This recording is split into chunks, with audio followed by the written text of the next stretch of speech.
மதுரையில் நடைபெற்ற திமுக பொதுக்குழு கூட்டத்தில் முதல்வர் ஸ்டாலின் பேசியதை பார்க்கலாம். எல்லோருக்கும் என்னுடைய அன்பான வணக்கம். வரலாற்று சிறப்புமிக்க இந்த மதுரை மண்ணில் தொன்மையான தமிழரின் பண்பாட்டை எடுத்து காட்டக்கூடிய இந்த மதுரை மண்ணில்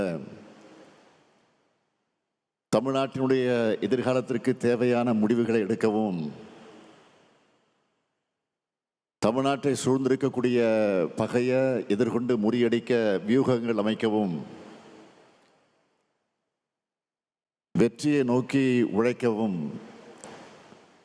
இந்த பொதுக்குழுவை கூட்டியிருக்கிறோம். போர் முழக்கம் கேட்டதுமே வெற்றியை பிரிக்கும் வேகத்தோட கிளம்பும் வேங்கைகள் போல இங்கே கூடியிருக்கக்கூடிய உங்களை எல்லாம் பார்க்கும்போது எனக்கு புது எனர்ஜியே வந்திருக்கு.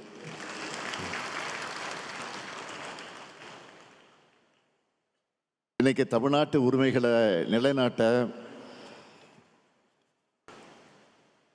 உயர பறக்கிறது நம்முடைய கருப்பு சிவப்பு கொடி.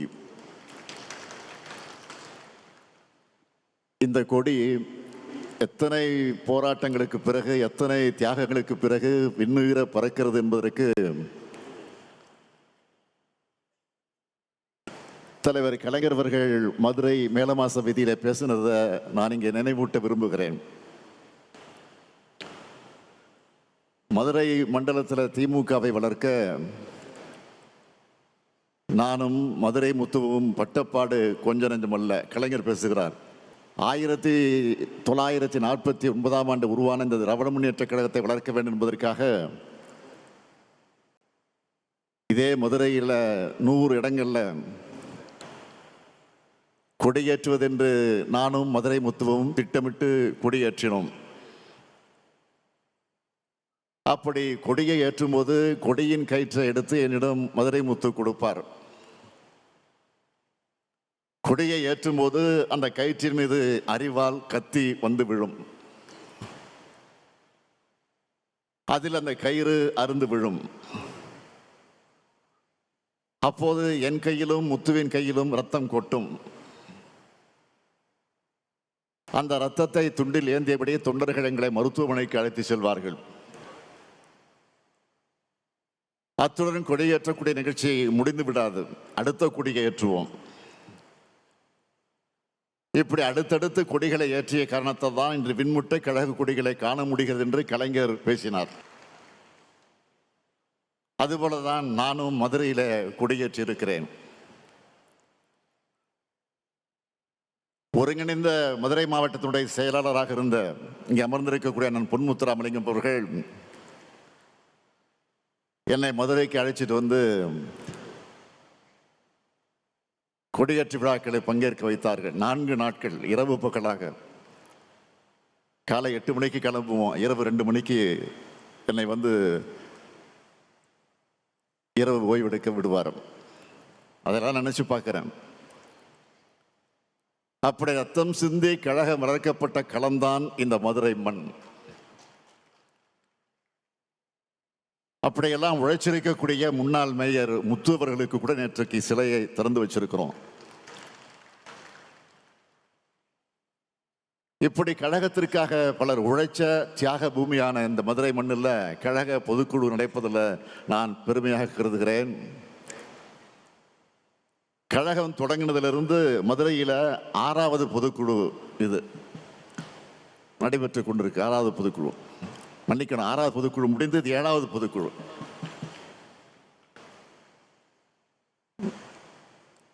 ஏழாவது முறை கழகம் ஆட்சி அமைக்க அடிகொள்ளக்கூடிய பொதுக்குழு தான் இந்த 7வது பொதுக்குழு.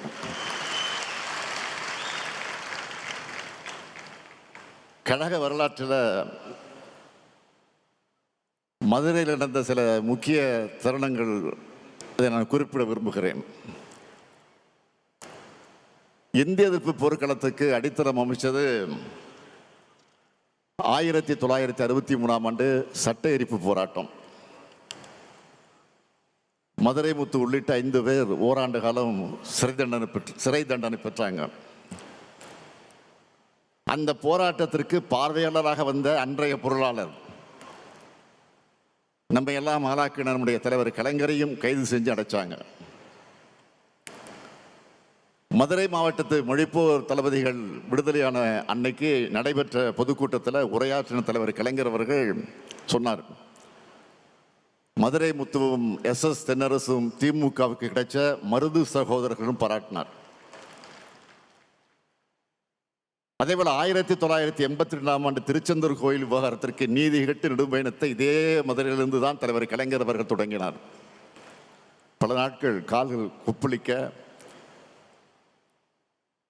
அந்த வேதனையோடு தலைவர் கலைஞர் அவர்கள் நடப்பயணத்தை மேற்கொண்டார். கழகத்தின் தொண்டனா செயல்பட்டு வந்த என் வாழ்க்கையில் மாபெரும் திருப்பத்தை ஏற்படுத்தின கழக இளைஞரணியை வழிநடத்துகிற வாய்ப்பை பெற்றதும் இதே மதுரையில் இருக்கக்கூடிய ஜான்சி ராணி பூங்காவில் தான். அந்த மாநாட்டில் பேசின தலைவர் கலைஞர் சொன்னார், என் கால்கள் நடையை நிறுத்தாது, நாங்கள் நடந்து கொண்டேதான் இருப்போம்னு சொன்னார். தலைவர் கலைஞர் சொன்ன மாதிரி இப்போ நான் நடந்துக்கிட்டு தான் இருக்கேன். நம்முடைய லட்சிய பயணம் எப்பொழுது நிற்காது. இத்தகைய வரலாற்று சிறப்புமிக்க இந்த மதுரை மண்ணில் இந்த மாபெரும் பொதுக்குழுவை எழுச்சியோடு ஏற்பாடு செஞ்சிருக்கக்கூடிய நம்முடைய மாண்புமிகு அமைச்சர் மூர்த்தி அவர்களுக்கு என்னுடைய நெஞ்சார்ந்த பாராட்டுக்கள், வாழ்த்துக்கள். மாமதுரை போற்றுவதும் மாமதுரை போற்றுவதும் என்று சொல்வதைப் போல மதுரை மூர்த்தி போற்றுவதும் மதுரை மூர்த்தி போற்றுவதும் தான் பாராட்டுகிறேன். மூர்த்தி சிறிதானாலும் கீர்த்தி பெரிதுன்னு சொல்லுவாங்க. இங்கே மூர்த்தியும் பெருசு கீர்த்தியும் பெருசு என்று சொல்லத்தக்க வகையில் மிக மிக பிரம்மாண்டமானதாக நடத்தி காட்டியிருக்கிறார் நம்முடைய அருமை சகோதரர் மூர்த்தி அவர்கள். எந்த ஊரில் நடத்துகிறோம் என்பதை போல யாரை வச்சு நடத்துகிறோம் என்பது முக்கியமானது.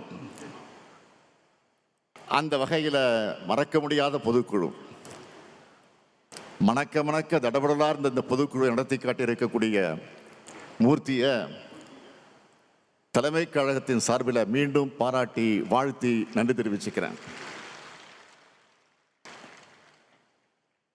அவருக்கு துணை நின்ற நம்முடைய அமைச்சர் PTR பழனிவேல் தியாகராஜன்,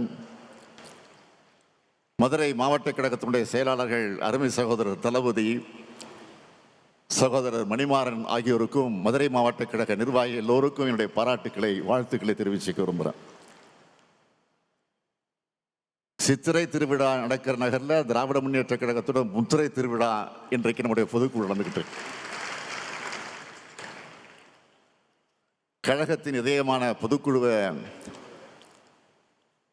எந்த அரங்கத்துக்குள்ளேயும் நடத்த முடியாத அளவுக்கு மைதானத்தில் தான் நடத்த முடியும் என்கிற அளவுக்கு பறந்து இன்றைக்கு விரிஞ்சிருக்கு. 100 அடி உயரத்தினுடைய கொடி கம்பத்தில் கழகத்தினுடைய கொடி பறக்குது. நூற்றாண்டு விழாவை நோக்கி சென்று கொண்டிருக்கிறோம்னு இந்த 100 அடி கொடி நமக்கு உணர்த்தி கொண்டிருக்கு. மதுரையை சுற்றி கிட்டத்தட்ட 60 கிலோமீட்டர் சுற்றளவுக்கு கருப்பு சிவப்பு கொடி பறக்குது. அந்த காலத்தில் எந்த ஊருக்கு போனாலும் நம்ம கொடி பறக்குதான்னு என் கண்கள் தேடும். தமிழ்நாட்டில் அத்தனை ஊர்லேயும் அத்தனை நகரத்திலையும் அதிக கொடி ஏற்றின கைதான் இந்த ஸ்டாலின் கை.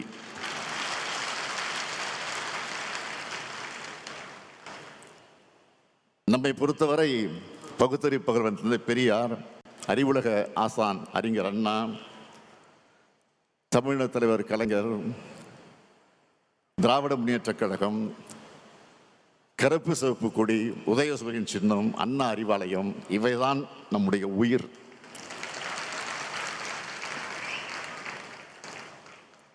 இந்த உயிர்களை கொண்டு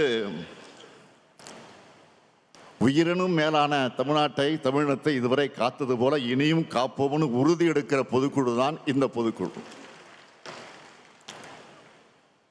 திராவிட முன்னேற்ற கழகம் வழக்கமான அரசியல் கட்சி அல்ல. வரலாற்றில் எத்தனையோ அரசியல் கட்சிகள் வரும் போகும். ஆனால் கொள்கைக்காக தோன்றி லட்சியத்துக்காக தியாகங்கள் செஞ்சு மக்களுடைய ஆதரவை பெற்ற அரசியல் இயக்கம். இந்தியாவிலே முதலாக ஒரு மாநில கட்சி ஆட்சியை பிடிச்ச வரலாற்று பிடிச்ச இயக்கம்தான் நம்முடைய இயக்கம். எத்தனை சோதனைகள் நெருப்பாறுகள் வந்தாலும் அதில் எதிர்நீச்சல் போட்டு உயர்ந்து நிற்கும்.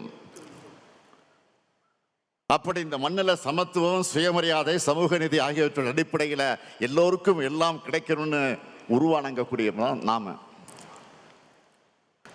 இனத்துக்காக உரிமை குரல் எழுப்புறவங்க நாம. கொள்கைக்காக வாழ்கிறவங்க நாம. கொள்கையை பிறப்ப கட்சியும் கொள்கையை வென்றெடுக்க ஆட்சியும் தேவைன்னு உழைக்கிறவங்க நாம. தடமாறாத கொள்கை கூட்டம் நாம. அதனாலதான் எந்த கோமாளி கூட்டத்தாலையும் நம்மை வெல்ல முடியல, இனியும் வெல்ல முடியாது. இங்கே கூடியிருக்கக்கூடிய உங்களுக்கு நான் சொல்லிக்க விரும்புகிறது, நான் தொடக்கத்தில் சொன்ன மாதிரி இது வழக்கமான பொதுக்குழு அல்ல. 7வது முறையா வாகை சூட வியூகம் வகுக்கிற பொதுக்குழு. அடுத்த ஆண்டு இதே நேரத்தில் என்ன மாதிரி தலைப்பு செய்தி வந்திருக்கும்னா, 7வது முறையா திமுக ஆட்சி அமைத்தது.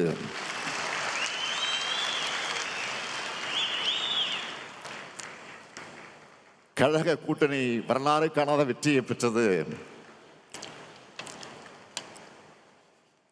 ஸ்டாலின் தலைமையில் 2வது முறையாக திராவிட மாடல் ஆட்சி தொடர்கிறது. இதுதான் தலைப்புச் செய்தியாக இருக்கணும். அதுக்கான வியூகத்தை வகுக்கிறது தான் இந்த பொதுக்குழு. உங்களுக்கே தெரியும், நான் மமதையில் பேசுறவன் இல்லை. கண்ணு கட்டிய தூரம் வரை எதிரிகளே இல்லைன்னு ஆணவ குரல் சொல்றவன் இல்லை.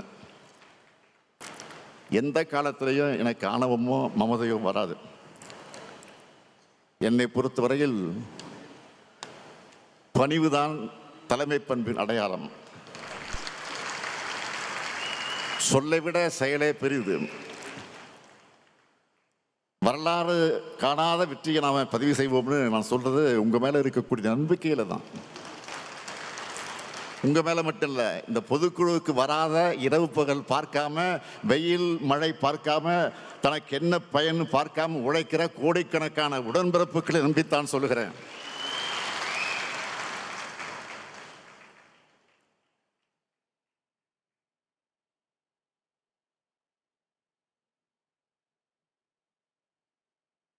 கழகம் இதுவரைக்கும் அடைஞ்ச வெற்றிகளுக்கெல்லாம் நீங்க தான் காரணம். உடன்பிறப்புகளான நீங்க இல்லாம கழகமும் இல்லை, நானும் இல்லை. என்னை தலைவராக உருவாக்குனது நீங்க. என்னை முதலமைச்சராக்கி உயரை தந்தது நீங்களும் மக்களும்.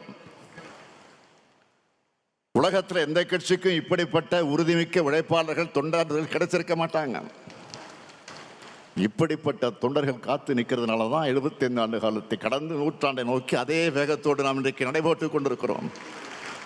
சூரியன் நிரந்தரமானது, அதுபோல கழகமும் நிரந்தரமானது.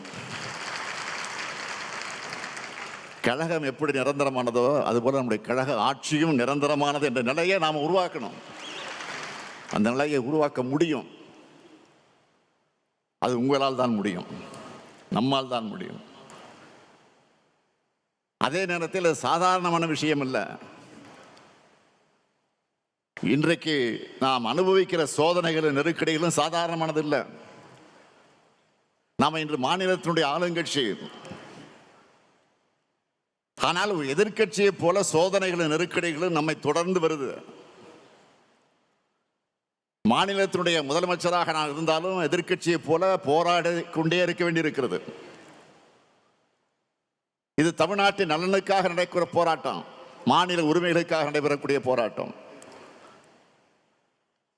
அரசியல் எதிரிகள் ஒரு பக்கம், கொள்கை எதிரிகள் ஒரு பக்கம், இன எதிரிகள் இன்னொரு பக்கம், துரோகிகள் அடுத்த பக்கம்னு எல்லா பக்கமும் எதிரிகள். இதுக்கிடையில கட்சியும் ஆட்சியும் நடத்துகிற மாபெரும் பொறுப்பு என் தோளிலே சுமத்தப்பட்டிருக்கு. அவதூறுகள் மூலமாக, பொய்கள் மூலமாக நம்ம வீழ்த்த பார்க்கிறாங்க. அதுக்கு சமூக ஊடகங்களை பயன்படுத்துறாங்க. நான் ஏற்கனவே ஒரு மாதிரி சொன்னது போல, திமுகவுக்கு என்றைக்கும் ஊடக சொகுசு இருந்ததில்லை. ஆளுங்கட்சியாக இருந்தாலும் சரி, எதிர்கட்சியாக இருந்தாலும் சரி, திராவிட முன்னேற்ற கழகம் மேலே தான் அதிக விமர்சனங்கள் வரும். திராவிட முன்னேற்ற கழகத்தை ஆதரிக்கிறவங்க கூட சில நேரங்களில் எதிரிகளால் பரப்பப்படக்கூடிய அவதூறுகளை, போலி தகவலை நம்பி அவங்கள நம்மை தாக்குகிற நிலையை இன்றைக்கு சமூக ஊடகங்களில் பார்க்குறோம். ஏன் நம்ம ஆதரவு ஆட்களை இது அடுத்தவருக்கு அனுப்புகிற செயலையும் சில நேரங்கள் தங்களை அறியாமல் செய்கிறாங்க. ஆனால் உண்மை நிலவரம் என்ன? திமுக ஆட்சிக்கு ஆன்டி இன்கம்பன்சியை விட ப்ரோ இன்கம்பன்சி தான் மக்கள்கிட்ட அதிகமாக இருக்கு. அதாவது திமுக ஆட்சிக்கு எதிரான அலையை விட ஆதரவு அலை தான் அதிகமாக வீசுது. அது வெளியே தெரியாம மறைக்க, திசை திருப்ப சிலர் நினைக்கிறாங்க.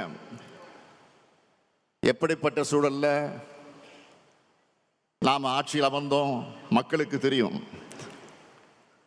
கடந்த அதிமுக பாஜக கூட்டணி ஆட்சியால அதில் பாதாளத்திற்கு போன தமிழ்நாட்டை மீட்டிருக்கோம். ஒன்றிய பாஜக அரசு நம்ம உரிமைகளுக்கு எதிரான எத்தனை நடவடிக்கைகளை மேற்கொண்டாலும் அத்தனையும் எதிர்த்து இன்று வரை போராடிக்கிட்டு இருக்கிறோம். நமக்கு நியாயமா ஒதுக்க வேண்டிய நிதியை ஒதுக்காம, தமிழ்நாட்டை பொருளாதார ரீதியாக முடக்க நினைச்சாலும் அந்த நெருக்கடிகளெல்லாம் கடந்து மக்களுக்கான நலத்திட்டங்களை நாம செயல்படுத்திக்கிட்டு இருக்கிறோம். பொருளாதார ரீதியான முட்டுக்கட்டைகள், அரசியல் ரீதியான முட்டுக்கட்டைகள், ஆளுநர் வழியாக வரக்கூடிய முட்டுக்கட்டைகள், உரிமைகளை பறிக்கக்கூடிய, அபகரிக்கக்கூடிய முட்டுக்கட்டைகள்னு எத்தனையோ தடைகளை ஒன்றிய பாஜக அரசு போட்டாலும் அதையெல்லாம் கடந்து இன்று இந்தியாவிலேயே வளர்ச்சியில் நம்பர் 1 மாநிலமாக தமிழ்நாட்டை உயர்த்தி இருக்கிறோம். 2026 சட்டப்பேரவை தேர்தலுக்கு இன்னும் சில மாதங்கள் தான் இருக்கு. அதனால வழக்கத்தை விட அதிகமா திராவிட முன்னேற்ற கழகத்துக்கு எதிராக, கழக ஆட்சிக்கு எதிராக அவதூறு அம்புகளை மக்கள் மத்தியில் எதிராளிகள் வீசுவாங்க. கருத்து கணிப்புங்கிற பேர்ல எண்ணத்தோடு திமுக கூட்டணிக்கு குறைவான சதவிகிதத்தையும், அதிமுக கூட்டணிக்கு புதுசா வரக்கூடியவங்களுக்கு அதிக சதவீதமான வாக்கு சதவீதத்தையும் போட்டு மக்கள் மனசுல அந்த பொய்ய விதைக்க முயற்சிப்பாங்க. சட்டம் ஒழுங்கு சரியில்லை, முறைகேடுகள் அதிகரிச்சிருக்குன்னு பச்சை பொய்ய தங்களுக்கு இருக்கக்கூடிய ஊடக சொகுசு மூலமாக, சமூக ஊடகங்கள் மூலமாக விதைப்பாங்க. இதையெல்லாம் முறியடிக்க நாம தயாராகணும். இதைத்தான் இந்த நேரத்தில் நான் கேட்டுக்கொள்ள விரும்புகிறேன்.